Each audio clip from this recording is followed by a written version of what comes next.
Timika Nabire, Timika Dogiai, jalan masyarakat adat PT Paal itu, dia menyisakan sisa-sisa yang tidak bisa masyarakat adat itu juga tinggal karena hutannya sudah habis.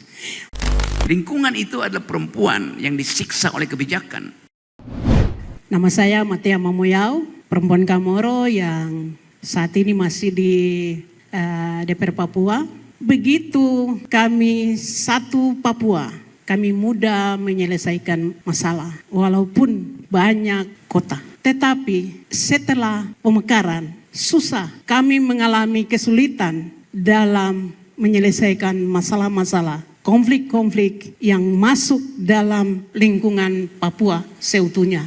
Orang Papua dipecah belah, saya kira Bang Rocky tahu. Muridan, saya bersama dengan Pak Muridan, saya aktivis LSM di AMA, Aliansi Masyarakat Adat Papua. Para perempuan Papua sangat mengerti tentang hutan masyarakat adat Papua. Karena di dalamnya ada segala macam kekayaan yang ada di dalam. Di hutan, di dasar, termasuk emas-emas yang ada di dasar tanah itu sendiri. Dan saya sebagai anggota legislatif di Papua, selama 2 periode kami coba membuat peraturan-peraturan daerah yang harus menyelamatkan masyarakat adat dan isinya. Sampai ke Republik, kadang diterima, kadang tidak diterima peraturan-peraturan itu. Dan sampai sekarang peraturan itu mengendap di Papua. Dengan pemekaran DOB ini, itu anggota DPR Papuanya tidak ada. Nanti 2024 ini baru ada. Bagaimana masyarakat adat itu menjadi linglung, bingung untuk menyelesaikan masalah ini. Konflik yang terjadi, kami berusaha untuk menyelesaikan. Tapi karena sudah terjadi DOB, itu dianggap melanggar teritorial daerah otonomi baru. Contoh di Mimika, ada masalah besar karena DOB, karena pemekaran-pemekaran, batas wilayah-wilayah adat dari suku-suku tertentu tidak diselesaikan secara baik. Di Mimika terjadi. Saya orang Kamoro, kami mempunyai masalah yang sebenarnya ada dengan kabupaten lain. Itu contoh. Dulu kami bisa menyelesaikan karena itu satu Papua. Diutus untuk menyelesaikan masalah-masalah itu dan menjadi fasilitator untuk penyelesaian itu. Tapi sekarang susah. Apalagi hutan masyarakat adat.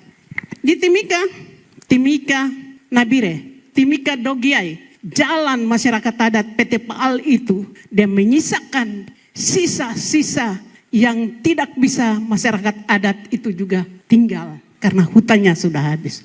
Mama-mama tidak bisa mangkur sagu. Mama-mama tidak bisa ambil daun untuk membuat payung namanya kapiri. Itu yang terjadi, Pak Rocky.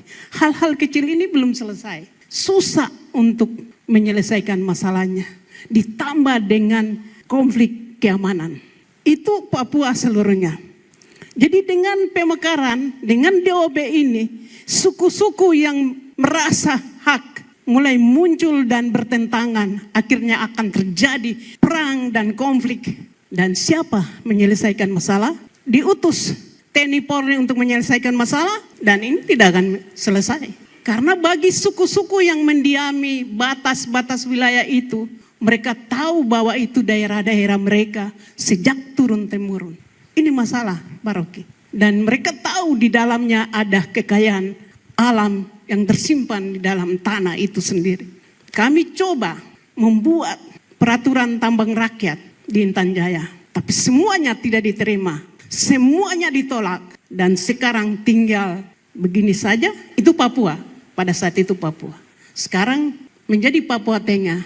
Dan saya tidak tahu apakah masyarakat adat masih bisa hidup tinggal di atas tanah mereka sendiri. Pak Rocky, itu yang terjadi. Terima kasih. Ya. Saya kira Pak Rocky tahu banyak tentang hal itu. Ya.